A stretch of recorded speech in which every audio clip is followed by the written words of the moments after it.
Laikam jā, viņi nedzird, bet nu neko. Dzīrulis šoreiz ir priekšā, Olas viņam ir sekotāji. Jo tā arī ir stratēģija atrauties jau šī taisnē, lai otrs dalībnieks nespēja noķert.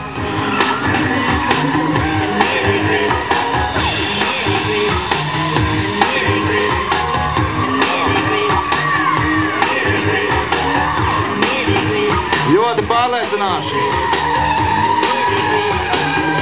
Abi braucēji ļoti saisti.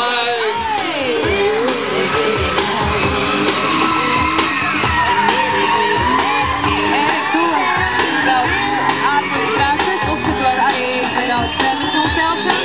Ulas nedaudz kļūdījās, izbrauca no trases. Bet iepriekšējā reizē Ivo Cīrulis izbrauc ārpus trases tajā vietā, tā kā. Bet liekas, ka tagad Cīrulim ir distances lielākas. Uzmeģinam skatītājiem.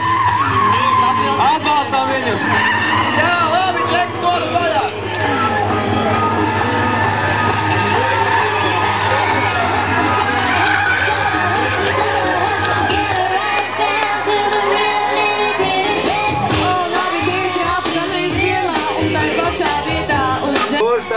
Atbalstam uz saviem braucējiem.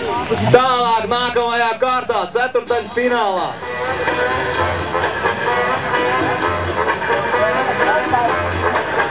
Nu, tūlītāk skatīsimies, kas notiksies. Kurš no viņiem? Kurš?